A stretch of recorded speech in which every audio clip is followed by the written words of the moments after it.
En realidad, a esta hora ya un poco que uno está medio agotado y después de una jornada tan intensa y de temas tan interesantes, que yo no siendo parte del sistema de los médicos y del campo de la salud, me he sentido motivado y hasta medio me he sentido involucrado en esta tarea y en este trabajo que vienen realizando. Realmente uno siempre tiene que aprender estas cosas maravillosas que la ciencia nos va dando y cada vez hay que aprender mucho más. Pero yo en esta oportunidad justo había preparado una ponencia que en realidad no lo había programado para ahora, pero bueno, el doctor Fernández me lo pidió, era para hablar un poco desde los síndromes culturales. Es decir, yo quisiera explicar brevemente desde la otra orilla, me voy a ubicar desde el lado de la comunidad, desde el lado de los pueblos y desde la cultura para entender qué está pasando. Bueno, entonces cuando yo hablo de síndromes culturales, yo me voy a referir para entender un poco cuáles son las enfermedades que son respaldadas por la cultura, por la creencia, por la idiosincrasia, por la forma como la gente se entiende y cómo ve sus propias enfermedades. Así como nosotros en la mañana hemos visto en el transcurso de todas las ponencias todos unos temas muy interesantes desde la parte biomédica y de la parte clínica, la comunidad también tiene respuestas para sus dolores, para sus enfermedades. Y a eso nosotros le llamamos un síndrome cultural, es decir, una construcción desde la base de la idiosincrasia, la cultura de la propia gente. Y entonces en torno a ello vamos a conversar brevemente. Por favor, pasamos. Primero, hay que entender que la salud o el proceso de la salud-enfermedad se da en tres escenarios fundamentalmente. Primero, hay que entender que la enfermedad tiene una visión del enfermo. Y probablemente cuando ustedes han estado ya en la parte clínica o en el hospital, muchas veces ya el paciente llega con su propio diagnóstico. Y él te dice, doctor o doctora, ¿sabes qué? A mí me ha picado el agua, me ha dado el aire, o yo tengo tal cosa. En algunos lugares llega el paciente mismo y te dice, yo quiero que me des determinado medicamento. Eso se ha visto. ¿Por qué? Porque muchas veces eso lo construye desde una lógica de su propia idiosincrasia. Y lo que cree que le hizo bien a alguien, también cree que por añadidura le va a hacer bien a él. Entonces muchas veces hemos visto que eso se da. Entonces tenemos una visión del enfermo. Luego tenemos a una visión del curandero, o el maestro o el sabio. La única recomendación es que yo les digo, aquí en el Perú y en el mundo andino no existen chamanes. El término chamán es un término de Siberia, de otras realidades. Ustedes que están en campo y en comunidad nunca me van a encontrar un chamán. Y el chamán que lo encuentran por aquí, por la ciudad o publicitándose en Lima, es un charlatán cualquiera. Porque en la comunidad existe el unaya, el curandero, el vegetalista, el yatiri. Esos son los nombres que se le da desde la comunidad a aquella persona que se dedica a tratar las enfermedades. Pues dentro del mundo andino amazónico tenemos los especialistas, así como en el mundo académico tenemos, por ejemplo, a la obstetriz o al médico, al ginecólogo que atiende todos los temas de la mujer y el parto. En la comunidad tenemos a la partera. Aquella persona que se ve todas las fracturas, luxaciones y huesos, en el mundo académico es el traumatólogo, pero en la comunidad es el huesero. Y en el mundo académico tenemos al médico general que conoce de todas las enfermedades y nos puede ayudar por lo menos a resolver el problema. En la comunidad tenemos al curandero, porque él reconoce de todas las patologías, de todas las enfermedades y todas las prácticas. Y entonces así vamos a ir encontrando especialistas. La santiguadora, ella es la que cura al niño cuando tiene las dolencias, cuando tiene las enfermedades del susto, el mal aire o las malas energías que afectan al niño. Entonces tenemos ahí las visiones de ellos.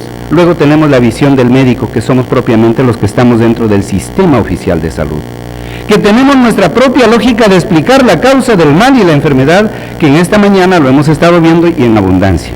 Y me parece que la conjunción de estos tres espacios y de estos tres escenarios es lo que de todas maneras interactúan al momento de ayudar o tomar una decisión sobre la atención a un paciente. La siguiente, por favor. Vamos a ver, aquí trato de mencionar algunas de las más conocidas, porque créanme ustedes que en nuestro país no tenemos una base de datos para saber cuáles son los síndromes culturales de nuestro país. Aquí podemos saber de todas las enfermedades desde el lado occidental. Hasta ahí lo tenemos con curvas, tortas, porcentajes, todo está mapeado. Pero a ver, pregunten, ¿cuántas personas sufren del susto? ¿Cuántas personas sufren de chucaque? ¿Cuántas personas han sufrido de brujería? ¿Cuántas personas han sufrido de mal daño? ¿Cuántas personas han sufrido de repente por picadura de agua, por el viento, por el aire, por el sol, o porque han pasado por lugares no prohibidos y han sido cutipadas y sus espíritus han sido robados por los cerros, por los bosques o por los árboles? ¿Cuántos hay? Sin embargo, nosotros cuando vamos en comunidad, la gente eso es lo que entiende del día a día. Ellos se curan y se previenen de esas enfermedades porque para ellos son enfermedades reales. Que sean creencias o no, no lo estamos cuestionando ni lo estamos valorando. Simplemente son hechos que se dan y la gente lo entiende y lo comprende en esa lógica. Entonces, he tratado de ver algunas de las patologías más comunes que hemos encontrado, así aventurando una idea. Primero tenemos, encabezan en las zonas de todo el país y la Amazonía, encabezan con el tema de brujerías, malos aires, las disenterías, las diarreas, pero no es entendida en la lógica que nosotros lo entendemos. Para ellos la diarrea está asociada a un contexto cultural diferente a lo que nosotros entendemos. El susto o espanto, las torceduras, el mal de ojo, los daños, los empachos y los cutipados son algunas de las patologías más comunes que he encontrado en diferentes lugares del país en las zonas de comunidades. La siguiente, por favor. Por tanto, en ese marco de la construcción vamos a ver que se establece una epidemiología sociocultural. Y ahí, para entender la causa de las enfermedades desde la perspectiva sociocultural, vamos a darnos cuenta que hay enfermedades naturales. Y las enfermedades naturales son aquellas pues que lo llevamos para que lo cure el médico. O sea, si me dio una infección porque comí algo mal, bueno, es una enfermedad natural, o tengo una gripe, cualquier otra enfermedad, eso lo ve el médico. Y ahí no hay problema. Y ellos mismos van, porque saben que es una enfermedad natural. Pero también tenemos enfermedades sobrenaturales que están causadas básicamente por agentes que corresponden a la visión del grupo. Y entonces están diciendo, a ti te está pasando esto, no porque hay un virus o bacteria, sino porque has infringido una norma, porque no has hecho el pago a la tierra, porque no has pagado a las cochas, porque no has llevado las ofrendas, o no le has entregado con buen corazón lo que has querido dar al cerro o a los árboles. Entonces ellos te han castigado y te dan esa enfermedad. Y entonces ellos van al maestro, al curandero de la zona y le dicen, dígame, miren, antes de ir al médico o al hospital, primero se van a este señor y le dicen, quiero que me digas si mi enfermedad es para el hospital o es para el curandero. Y entonces él le orienta y le dice, bueno, lee la hoja, en algunos casos toman la ayahuasca, en las zonas andinas o en la zona norte toman el San Pedro, y ahí recién le dice, tu enfermedad es para el médico porque es una enfermedad natural. Y entonces ahí se van sin dudar ni titubear. Pero cuando ellos le dicen, no, tu enfermedad es una enfermedad de estas características más ligadas a la parte sobrenatural, entonces no acuden. Y entonces ellos se tratan por ese medio. Y ahí viene uno de los grandes problemas que a veces se complican, porque efectivamente no pasa por ahí, sino la enfermedad tiene otra connotación que tiene que ver con alguna complicación mayor que está en el lado biomédico. Pero entonces ahí se retrasan porque a veces ellos no van, porque dice, no voy al hospital porque ahí me van a poner una ampolla o me van a dar una pastilla y me van a matar. Eso lo he escuchado en miles de personas en el campo. Yo digo, pero ¿por qué no vas? Que te ayuden. En todo caso, explícale al médico o a la enfermera con quién te vas a atender. No, dice, ellos no me entienden o no saben. Y entonces me van a poner su inyección y yo me voy a morir. Luego tienen las enfermedades morales, que son de las transgresiones entre seres humanos, y que eso está asociado a la envidia, a la codicia, a la competencia, a las cuestiones que están ligadas al despecho, a esas partes emotivas del ser humano. Y entonces empiezan a hacer algunas transgresiones, desde un chucaque porque te miran mal, o porque una mujer embarazada alzó a un niño y le contagió alguna enfermedad, o le dio lo que le llaman ellos, le hizo, lo quebró al niño, así dicen, lo ha quebrado. Desde ahí vamos dándonos cuenta que a veces la transgresión también va desde persona a persona. Entonces, lo que vamos a ver que las causas de las enfermedades dentro del contexto de la cultura y dentro de la epidemiología sociocultural están determinadas por tres causas o en tres aspectos fundamentales: enfermedades naturales, enfermedades sobrenaturales y enfermedades morales, que he tratado de organizarlos para más o menos darnos cuenta de cómo se distribuyen todas las categorías de las enfermedades, y en torno a ello vamos a ir clasificando todas las patologías o las enfermedades que se dan dentro de la cultura. La siguiente, por favor. Aquí, cuando hablamos de los tipos de enfermedades, también aquí hay tres cosas importantes. Primero, hay enfermedades de Dios. Hay enfermedades por el equilibrio térmico que se da por calor o frío, pero que en muchas áreas andinas y amazónicas no emplean ese término de frío o calor, sino dicen tus enfermedades son cálidas o son frescas. Y entonces, en función a eso es lo que empiezan a utilizar los diferentes usos de las plantas medicinales, de los recursos minerales y una serie de productos, porque cuando una enfermedad es de calor, entonces hay que darle plantas frescas. Pero si tu enfermedad es de un frío o de algo fresco, entonces tienen que darle lo opuesto, tienen que darte algo de calor. Luego aquí vamos a ver que esto está mayormente lo tratan pueden tratarlo tanto los médicos o los curanderos. ¿Por qué? Porque hacen una combinación, y ahí también ellos van y dicen lo que te da el médico lo puedes tomar con tus hierbitas, que ellos lo conocen, que ellos practican, y ellos saben cuáles son sus plantas frescas. Incluso los alimentos, hay alimentos frescos, hay alimentos cálidos. Pacientes que, por ejemplo, dan a luz después del parto, dicen que su cuerpo está tan abierto y está tan expuesto que hay que darle todas las comidas calientes, todas las comidas cálidas. Por eso empiezan a darle las gallinas más gordas o tal vez algunos animales que tengan bastante grasa. ¿Por qué? Porque dice que como esa persona ha dado a luz y ha perdido sangre y su cuerpo está abierto, necesita protegerse y recuperarse de todas estas cosas. Y entonces hay que tratarlo con una alimentación, no tanto por el valor nutricional o que tenga estos elementos, sino por el efecto que va a actuar sobre las temperaturas y el equilibrio térmico.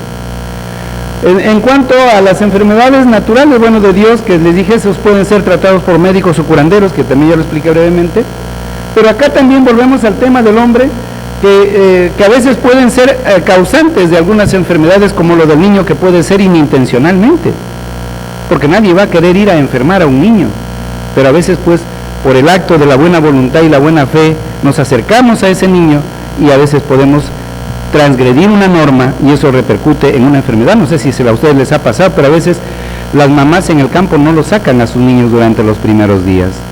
Lo tienen en sus casas bien guardaditos. ¿Por qué? Por temor a toparse con alguna persona que puede estar, por ejemplo, o embarazada o menstruando.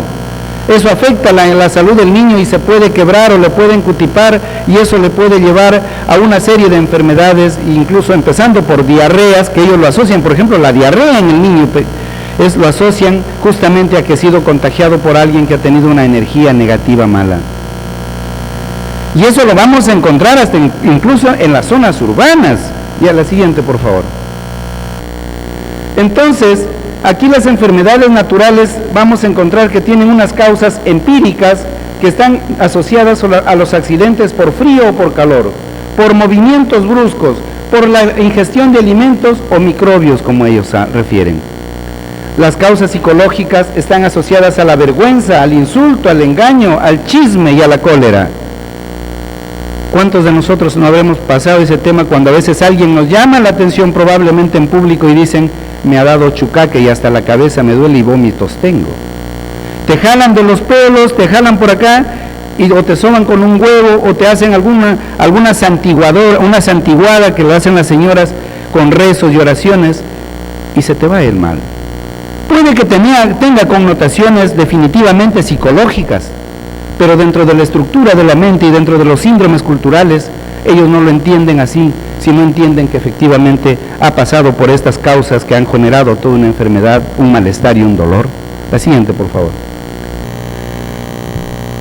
Pero acá yo traté a propósito de tratar de entender cómo se dan las enfermedades sobrenaturales, porque estamos asociados que a las divinidades también nos causan las enfermedades, son causantes o nos provocan la enfermedad.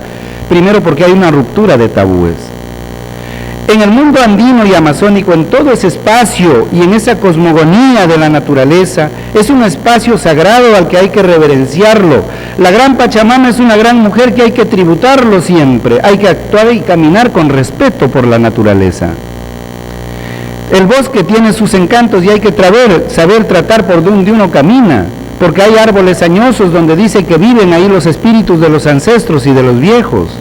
Cuando uno camina por la sierra, igual por esos cerros y esos parajes que están solitarios, dice que hay que andar con cuidado y siempre hay que ofrendar la hoja de coca o siempre llevar una piedrita y dejar en la pacheta o en los cruces de los caminos una piedrita como respeto, de reverencia y de permiso, porque esos lugares deben ser respetados porque ahí viven los viejos que en algún momento nos antecedieron y están desde allí vigilando a los hombres de esta tierra y cuidando los animales y los ganados y las plantas.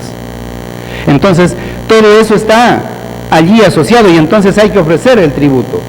Por ejemplo, esta fotografía me pareció interesante, porque estos agricultores fue tomado en la Sierra de Lima, en una comunidad que se llama Laxanga, donde toda su producción tradicional ahora ha sido trastocada y ahora todos siembran melocotones para el mercado. Esas son plantaciones de melocotones. Y ahora todos producen para el mercado, están insertados a un mercado comercial, pero lo que no han perdido nunca es su tradición.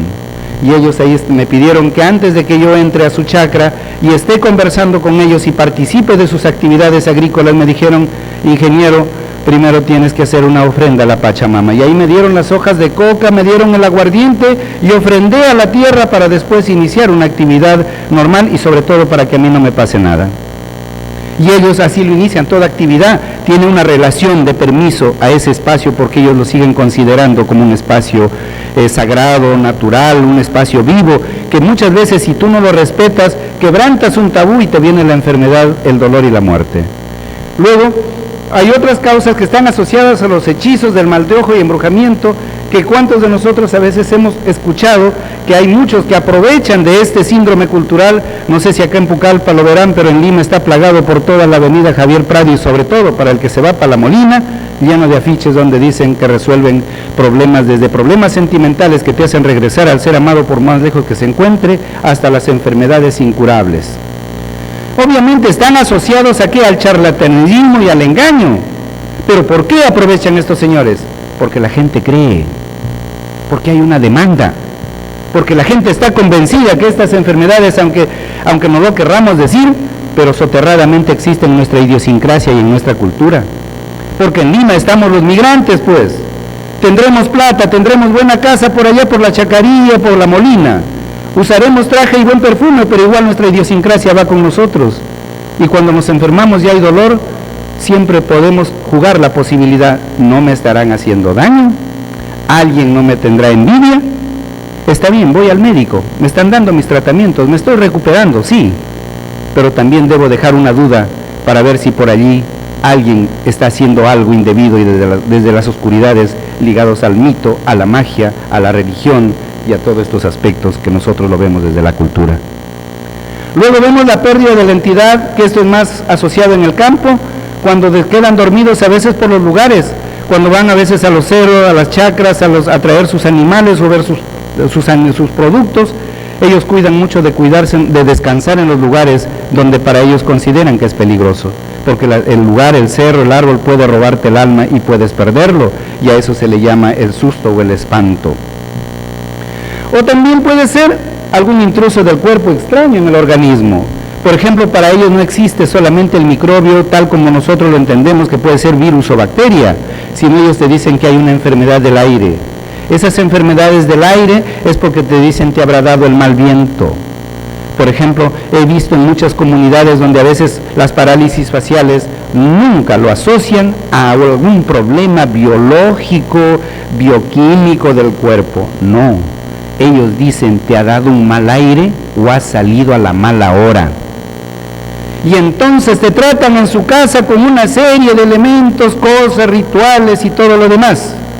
Y cuando la cosa se agudiza, recién lo llevan al médico. Es allí donde recién van a recurrir a él y muchas veces ya llega demasiado tarde. Y vuelvo a decir, no lo llevan temprano y no lo llevan a tiempo porque ellos dicen, lo que pasa es que los médicos no saben de esto, no nos entienden de esto. Y entonces de frente me van a poner la inyección o la pastilla y me van a matar. Y antes que me maten allá, prefiero curarme acá, con mi planta, con esto. Y eso a veces lo hemos visto nosotros, que a veces retrasa mucho y complica muchos casos, y hemos visto también cómo a veces algunas personas llegan a perder prácticamente la vida nada más al hospital. ¿Por qué? Por el retraso, porque no la familia o las mujeres no quieren llegar a tiempo por ese choque cultural que se dan dentro de ellas. La siguiente, por favor. Acá tenemos, vean ustedes, así como nosotros tenemos en nuestros hospitales y en nuestras farmacias un abarrotamiento de productos farmacológicos, toda una variedad de productos, ¿no? De productos de toda naturaleza para tratar las enfermedades. En la medicina tradicional o dentro del contexto de la cultura, también tenemos una farmacia y muy bien nutrida. Y esa, miren, yo he tratado de ordenarlo. Primero tenemos los vegetales. Dentro de los vegetales tenemos plantas psicoactivas, como la ayahuasca, por ejemplo, que ayuda a ver la enfermedad. La ayahuasca no te cura la enfermedad, la ayahuasca te ayuda a ver la enfermedad. Tenemos las plantas medicinales, que muchos de nosotros probablemente lo hemos usado. ¿Cuántos ante un dolor de estómago primero nos hemos tomado una manzanilla? O ante un cólico menstrual lo primero que se han tomado es su agüita de orégano. Y aún ustedes, siendo a veces profesionales de la salud, sabiendo que deberían de tomar su medicamento para ese dolor, pero primero recurren a su orégano, a su agüita de manzanilla, y si el dolor se acentúa, entonces pasa por el propio medicamento. ¿Pero por qué asociamos a esto? Porque tenemos el arraigo cultural que está marcado en nuestro comportamiento, nuestros padres, nuestras abuelas, nuestros tíos, y seguimos con nuestra familia y seguimos usándolo. Luego tenemos las plantas rituales que cumplen una función para dar poder a esos contextos donde se tratan las enfermedades y las patologías. Tenemos el tabaco en sus usos como pago. Por ejemplo, el tabaco nunca se utilizó para fumarse un cigarrillo para calmar los nervios. El tabaco era el rey tabaco, y el tabaco cumplía una función ritual, que los mayas fueron los que lo tenían en mayor función, que era una forma de ofrendar a través del humo para que los espíritus puedan aprovechar el tributo que se le ofrecía. Por eso es que en la actualidad en la Amazonía el tabaco se usa mucho dentro de la medicina tradicional. Lo utilizan tanto como brebaje, tanto como para sahumar y tanto como para fumar. Los mapachos cumplen esa función. Luego tenemos las semillas perfumadas. Las semillas perfumadas son para florecer a las personas, son para limpiarte el aura, son para limpiarte el espíritu y para que te vaya bien en tu vida, en tu negocio y en tu trabajo. No es como nosotros que utilizamos un perfume o un desodorante simplemente para oler rico y para oler bien. Acá tiene un fin, y ese fin es purificar el espíritu, purificar el alma, para que te sientas bien. Y entonces ahí tienen una variedad de semillas. Tenemos las plantas alimenticias. En el mundo andino y amazónico, las plantas no pasan por valores nutricionales. A ellos no les interesa si tiene vitamina A, B, C o D. Para ellos los alimentos están asociados a esos contextos de alimentos que te ayudan a determinar si te ayudan a ver lo que es prevenir enfermedades o tratar enfermedades o cuidarte de dolencias o precaverte de algo. Pero ellos no tienen el concepto de vitamina. Por eso cuando a veces se hacen las campañas de salud pública y se les lleva el mensaje a las madres que deben de comer tal alimento porque tiene la vitamina A, B o C, mira, ellos no te entienden, porque ellos están jugando una lógica diferente. Los alimentos lo conceptualizan en otra dimensión. Por ejemplo, a una mujer embarazada que le digas que tiene que comer, por ejemplo, mucho pescado. Me acuerdo mucho que a una señora le decían, tienes que comer tu pescadito, por ejemplo, come el bagre, come esto porque estás embarazada. Y la señora escuchaba y me decía, ¿sí vas a comer? Sí, voy a comer. Y yo, como estaba en su casa, yo le veía a la señora que a todos daba el bagre y ella no se lo comía. Y entonces un buen día le pregunto, ¿por qué no comes el bagre si te ha dicho la enfermera que es bueno para tu niño, para tu embarazo? Estás alimentándote, estás en tu parto y todo esto, en tu embarazo final y tienes que alimentarte. Y me dice,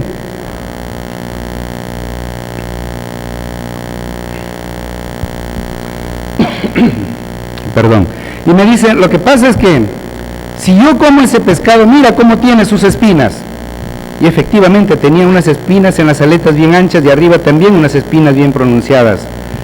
Y entonces decía, si una mujer embarazada come ese tipo de pescado, va a complicar el parto el día que yo dé a luz a mi hijo, porque va a nacer con sus bracitos abiertos. Vea usted cómo relacionaba que la espina del pescado iba a influir para que su niño abra los brazos, y bueno, que creo que ustedes le llaman un parto podálico, no sé cómo, tiene una denominación que le hacen de costadito, o sea, un parto complicado. Pero ella no lo asociaba que era una cuestión natural, una cuestión fisiológica, sino lo asociaba que estaba porque había comido ese tipo de alimentos. O por ejemplo, una mujer cuando estaba embarazada no le permitían que oville los hilos, porque decía que eso era una implicancia para que el niño se enrolle su cabecita con su cordón umbilical y eso podía causarle la muerte al niño y a la madre. Entonces hay una serie de preceptos que están asociados tanto a la alimentación y a algunas actividades de la vida diaria. Las frutas, obviamente que sí. Por ejemplo, una madre en la zona amazónica no puede comer el pan de árbol y el mocambo, porque dice que eso le puede afectar a la integridad del niño. Y el pan de árbol, por tener mucha semilla, dice que eso le puede afectar y el niño puede nacer con muchos lunares o manchitas en su cuerpo. Eso no lo contaban las mamás. Ahora, verdad o mentira, no sé, yo nunca vi a un niño así, pero ellas están convencidas de eso. Luego tenemos el uso de animales, el cuy, la rana, los huevos, el perro, la lagartija y una serie de animales que lo utilizan. La grasa de la culebra, por ejemplo, ¿cuántos de ustedes habrán escuchado que lo utilizan los hueseros para tratar las fracturas y las quebraduras? ¿Cuántos utilizan la infundia de la gallina para causar los dolores? Las mamás dicen, cuando estás menstruando, vas a dar a luz, te duelen mucho las caderas, cuando se refiere a la parte cervical. Y entonces las mamás dicen, sóbalo con esa grasita de las infundias de las gallinas o de algunos otros animales que ellos crían en su corral. Luego vemos los minerales, los cuarzos, los azufres, las piedras. Tenemos algunos objetos como las artes, las varas, los perfumes comerciales que lo utilizan para dar poder a todo ese proceso de ritualización. Luego las divinidades también participan en ese proceso de recuperación y atención al paciente. Vemos que participan, primero lo invocan a Dios, hacen sus Padre Nuestros, hacen sus oraciones, luego invocan a los santos, a todos los santos para que te dé el poder y te ayude a curar. Luego vemos a las vírgenes, y ahí miren, hay un sincretismo interesante, de ahí le piden al rayo, a las lagunas, al viento y a todos los espíritus para que le den el poder y puedan curar la enfermedad de este paciente que está dolorido. Entonces vamos a ver que hay una participación también muy compleja desde la divinidad, como lo hacen partícipe de estas sesiones ritualizadas en la atención del paciente. También tenemos la participación de los seres humanos, de los vivos, los muertos y gentiles. Cuando hacen la atención invocan a esas personas que han fallecido para que su espíritu venga y te dé poder en su mesa, para que te dé poder al momento que te van a dar las atenciones. Yo he visto, y no sé si a ustedes les ha pasado, pero cuántas veces he estado en algunos hospitales y el personal médico, por ejemplo, le da las pastillas a una señora que es migrante de cualquier lugar del Perú. La señora, por ejemplo, le da la pastilla X para un determinado dolor. Vamos a suponer, le das una penicilina porque tiene una infección. Tú le das la penicilina, yo he visto la señora se va a un costadito y empieza a rezar. Y dice, y le reza a su Padre Nuestro y pide que en nombre de Dios esa pastillita cure a su hijo, a su esposa o al familiar que está sufriendo. Es decir, esa madre no está creyendo en el componente químico que hay en la pastilla. Eso solamente es para nosotros desde el mundo de la academia. Sabemos que la pastilla va a actuar por el principio activo que hay dentro de ella. Pero para la madre y el usuario queda la duda. Y entonces, para darle un poquito más de confianza, le mete su oración y le pide a todos los santos para que actúen sobre la pastilla y pueda realmente surtir el efecto. Eso es lo que se está dando. Siguiente, por favor. Luego vamos a ver que acá hay una suerte de un choque cultural muy fuerte, que hasta hace algún tiempo se venía manejando, ahora veo que se ha disminuido bastante. Cuando hablamos de estas cosmovisiones indígenas y cuando hablamos de las cosas que les estoy comentando, la respuesta es desde el lado académico y desde el mundo de la ciencia, que decimos, no, pues eso es primitivismo, eso era antes, ahora ya no. Cuando hablamos de los saberes indígenas, decimos, no, pues eso son cosas atrasadas, ya nosotros estamos en otros tiempos, estamos en la época de la modernidad, de la cibernética. ¿Cómo me vas a estar hablando con estas cosas. No, pues eso ya es atrasado. Cuando hablamos de las prácticas curativas, lo asocian a supersticiones, y cuando hablan de curanderos lo asocian a ignorancia. Pero no estamos entendiendo que estamos hablando dos lenguajes diferentes, y lo que muy bien el doctor Llanos en la mañana se refería, decía, aquí lo que nosotros tratamos es de entender tanto nosotros a ellos, como ellos tienen que entendernos a nosotros. Eso se llama un proceso del acercamiento y del diálogo intercultural. Es decir, cómo manejamos un lenguaje relacional. Si tú estás convencida de tus plantas, de tus hierbas y de tus alimentos, lo que tú quieras, perfecto. Y si yo estoy convencido de medicamentos, entonces busquemos un punto intermedio. El objetivo es cómo hacemos que mejoremos la calidad de la atención respetando la idiosincrasia y las particularidades del otro. Yo creo que cuando el doctor ya nos planteaba ese tema me pareció genial y lo concuerdo totalmente, porque me parece que esa es la manera correcta de cómo poder manejar una atención de manera horizontal, haciendo lo que es la inclusión social. La siguiente, por favor. Por ejemplo, acá vean ustedes, yo he traído estas 3 fotografías porque me tocó presenciar un parto. En una oportunidad me encargaron hacer un trabajo de investigación sobre el tema para determinar las causas de la mortalidad materna, porque eran muy altas. Las mamás no querían ir a dar a luz en el centro de salud, y si iban, se iban a todos los controles, pero el día del parto preferían darlo en su casa y no iban al centro de salud. Y entonces al personal se le daban muchos estímulos, se les regalaba ropones, le daban esto, le daban, todo se les ha dado gratis, incluso hasta ahora se les da todo gratis, y no es por presión de que están dando de los 200 soles, las mamás todavía seguirían en esta posición de no ir al establecimiento de salud. Cuando yo les preguntaba a las mamás por qué no iban, y en el estudio que se hizo salieron 2 cosas fundamentales. Primero, porque las mujeres en el campo no están acostumbradas a dar a luz en esas posiciones de acostadas, con mucha luz y frente a personas desconocidas que entran y salen y nos miran nuestras partes. Es decir, la genitalidad sigue siendo un tabú muy fuerte. Entonces una madre del campo solamente dice: mis partes lo conoce mi marido, ¿y por qué tengo que ir para que lo vea el médico? Y tanta gente que yo ni los conozco y con tanta luz. Además, cuando doy a luz, mi cuerpo se abre, mis ojos se dilatan, y entonces con esa luz me hace que cuando yo sea más a mi edad, yo pierda yo la vista. Por eso es que una mujer en el campo da a luz y cierra todos sus cuartos, sus habitaciones, sobre todo donde va a estar la mujer, para que pueda protegerse de la fuerza directa del sol y de la luz que puede entrarle a ella. Pero en estas fotografías yo trato de reflejar en la foto de allá, por ejemplo, ahí es la señora que está atendiendo, es la técnica. La técnica fue a atender porque la mamá no quiso ir al centro de salud, y el que está sosteniéndolo es su esposo, y esas maderas que hicieron allí lo hizo para que dé a luz en esa forma vertical dentro de su casa.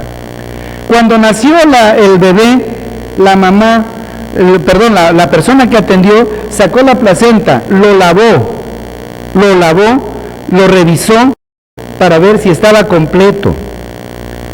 Y miren, eso ya desde ahí estamos viendo para que no haya algún resto placentario dentro que puede generar otro problema, pero ella lo lavaba, lo revisaba si estaba completa. Y una vez que estaba completa, lo hizo cavar a uno de sus familiares un pozo debajo de la casa donde estaba la madre que había dado a luz. Y entonces le digo: ¿pero por qué estás enterrándolo allí, esa placenta? ¿Deberías botarlo a otro lugar o quemarlo? ¿Por qué lo están haciendo ahí? Y la señora me dio una respuesta muy sabia y muy interesante. Lo que pasa, me dijo, es que este es el segundo hijo de mi hija. Y entonces, ¿cómo lo voy a botar a su hijito al río o a la tierra por allá lejos que lo coman los animales? Eso le puede afectar a su otro hermanito que está recién nacido. Entonces hay que enterrarlo debajo de la cama donde está la madre, para que él también siente el olor de la leche de su madre y no muera de hambre. Y de esa manera vamos a ayudar que su hermanito se mantenga sanito también. Bueno, hasta ahí me pareció interesante. Sí, pues bueno, le digo, si crees así, así será, pues, ¿no? ¿Qué más? Le digo, ¿por qué entierras debajo de la cama? Y algo más importante me dice: lo hemos enterrado aquí para que cuando ese niño sea grande no se vaya lejos de la familia, para que esté siempre con nosotros, para que esté aquí. Por eso es que ese cordón va a estar siempre atado a su madre. Y entonces de esa manera vamos a crear una familia, porque si no, cuando crecen los hijos se van lejos y uno llora y sufre mucho. Una connotación diferente. La siguiente, por favor. Acá trato de ver, por ejemplo, una madre curando del susto al niño, ¿no? Con una piedra. Esa piedra decía que es una piedra del rayo. Y entonces el niño lloraba por muchos días y todo lo demás. Pero es un tema bien interesante, porque esta señora lo está curando dentro de un establecimiento de salud. Por eso es que ahí he puesto a propósito un biombo y una canastita con sus plantas. Porque la señora cura al niño y a su vez le recomienda las plantas para que pueda atenderlo y que la mamá vuelva para que no se le vaya el niño ni se vaya ella tampoco. Entonces puede monitorearlo y así el trabajo le facilita y ella no tiene que desplazarse a distancias tan lejanas porque la mamá sola viene a conversar con ella. Que esta señora es una señora que se ha especializado en atender partos y a cuidado del niño, ¿no? Siguiente, por favor. Pero miren ustedes, en la mañana yo les hacía en la primera ponencia a mi buen amigo Roberto. Ahí está con su uniforme de técnico de salud, pero no deja su tahuás. Y yo le decía, pero ¿por qué si ya eres técnico, estás aquí en tu establecimiento, ¿para qué te pones tahuás? No, me dice, ahí ya me decía doctor. Bueno, en la comunidad me dicen ingeniero, doctor de todo, pero menos antropólogo. Bueno, me dice doctor, lo que pasa es que me dice, sí pues yo estoy acá, y ahí está con su logo del MINSA y todo lo demás, pero me dice doctor, yo me pongo el tahuás porque el tahuás me da visión. Pero visión, ¿cómo? No entiendo, ¿qué? No, me dice, lo que pasa es que yo este tahuás lo hice tratar con un maestro y en una sesión de ayahuasca para que el espíritu del tucán, que es esas plumas, me dé a mí el poder para poder ver las enfermedades de mis pacientes y yo los pueda atender de la mejor manera. Me quedé así. O sea, mientras que nosotros como profesionales, yo estoy más que seguro que más de uno de ustedes tiene su libro ahí bajo su cabecera, que en algún momento lo leen para refrescarse la memoria y poder recordar algunas cosas. Él no tenía un libro, él tenía el plumaje de un tucán que supuestamente estaba ritualizado y que a eso le daba a él el poder de ver y entender la enfermedad del otro. Pero eso no quedó ahí. Un día estaba paseando por el centro de Lima junto al Palacio de Gobierno y encontré a este señor haciendo un ritual con todos sus elementos andinos. Entonces vemos que la cultura fluye de una realidad a otra y no tiene un estamento determinado fijo. La siguiente, por favor. Pero miren ustedes, cada mes de diciembre cuando vayan por Lima y si se van una quincena, dense una vueltita por Campo de Marte. Una vez yo llevé a una doctora para que viera cómo la cantidad de gente y las colas inmensas que se formaban, me quedó a forma de broma, me dijo, me arrepiento de haber estudiado médico, mejor me hubiese dedicado a ser chamán para poder ganarme el dinero de la manera más fácil.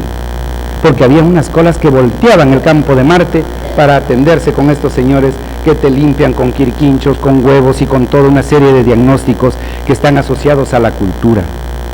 Esto ha sido tomado el 2014, el año pasado. Y ahí miren ustedes la cantidad de gente que están acudiendo a estos señores para ser atendidos. Entonces, esta gente que está allí, muchos de ellos son profesionales, muchos de ellos ya han salido hace mucho de su tierra, tienen el dinero del mundo porque son empresarios, pero igual eso no les hace nada, ni les merma, ni les mella nada para seguir arraigado a su cultura. Y entonces debemos entender que la lógica de la salud y la enfermedad va a marcar siempre una pauta para siempre del comportarnos y entender nuestra forma del bienestar. La siguiente, por favor. Esta es una mesa curandera que lo tomé en Cajamarca. Participé, vean ustedes, de una mesa para entender cuánta gente va y cómo van y por qué van. Miren ustedes la cantidad de personas que están ahí frente al curandero que está iniciando una sesión para tratar todas las enfermedades.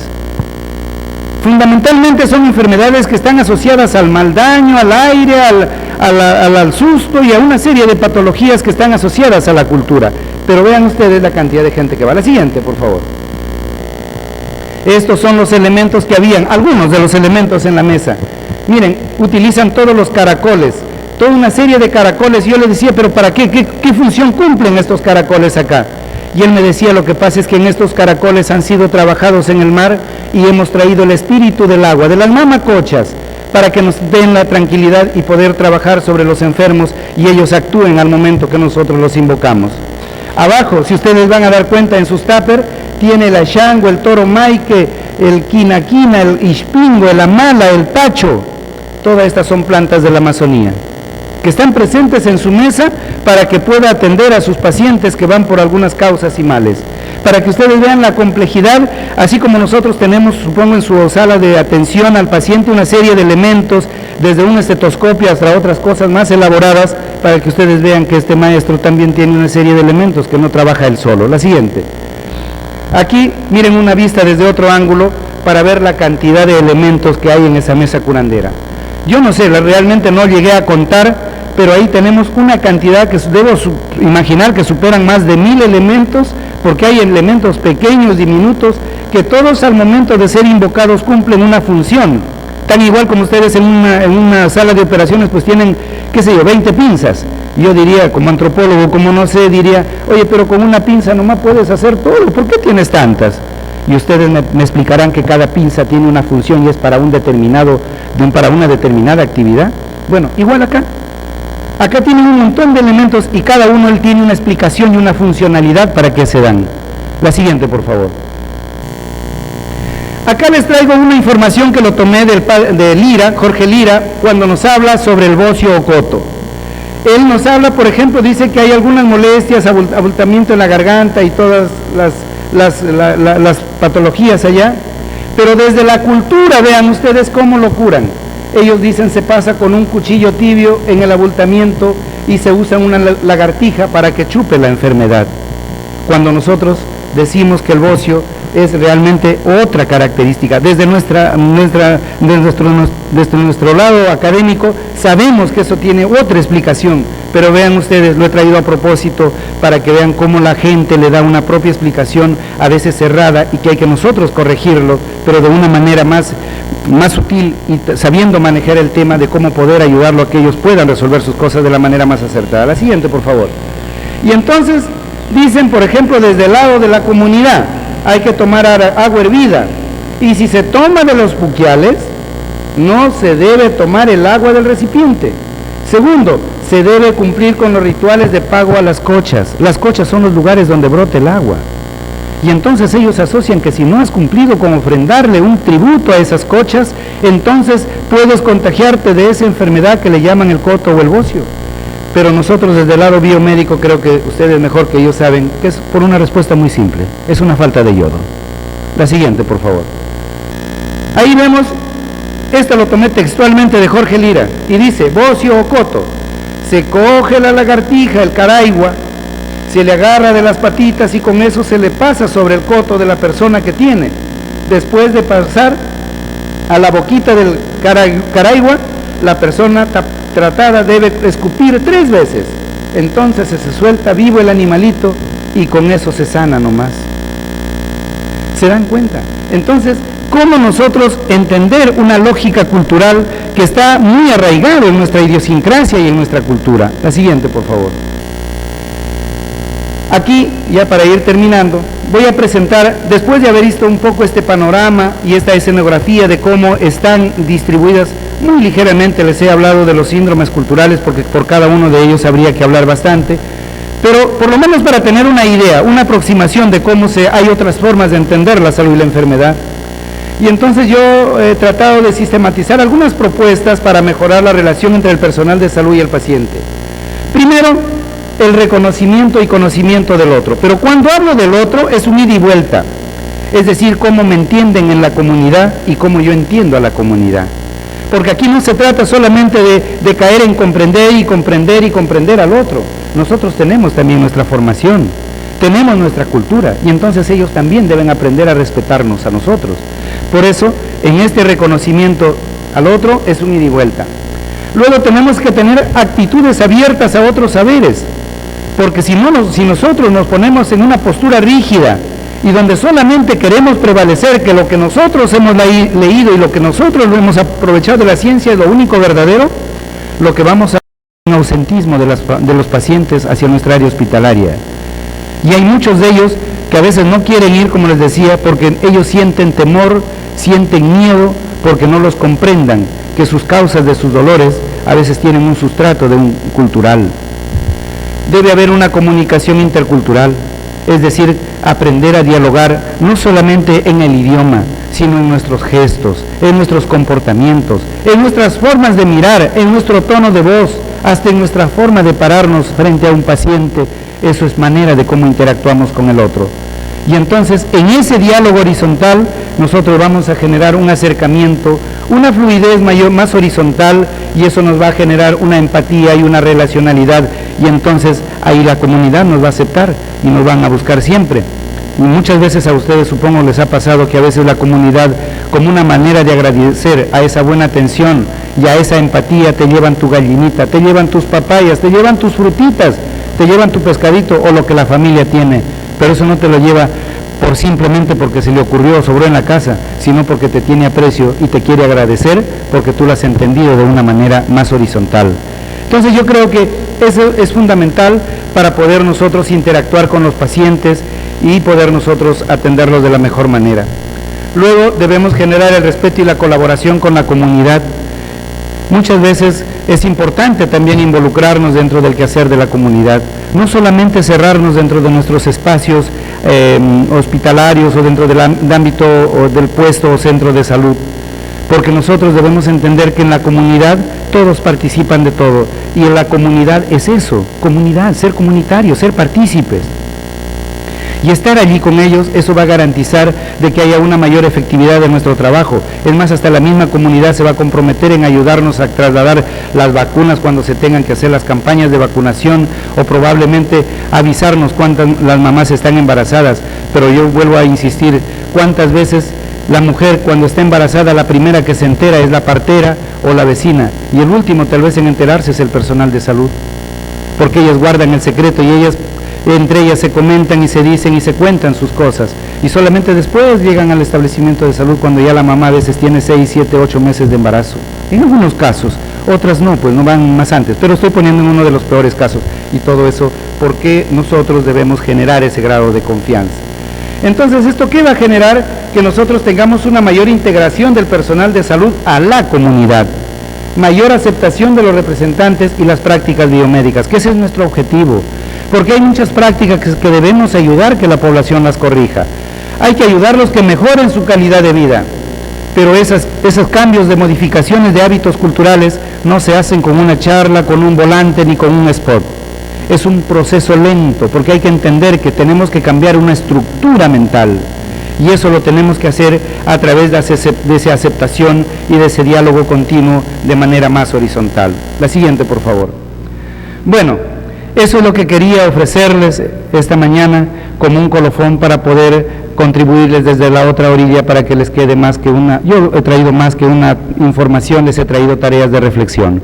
Seguro que ustedes tienen más experiencias que yo y seguramente que eso hay que ahondarlos, y creo que queda el reto muy grande para publicarlos y editarlos, porque poco se ha escrito sobre esto, poca información existe, y entonces necesitamos que los jóvenes que se están formando tengan una información y puedan mejorar su calidad de atención. Muchas gracias.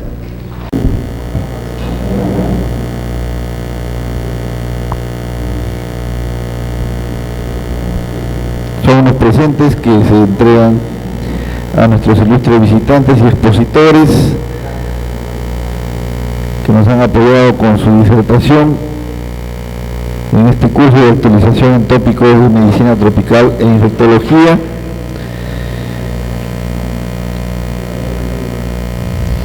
La característica lluvia de nuestra Amazonía. Un fuerte aplauso al doctor Medina.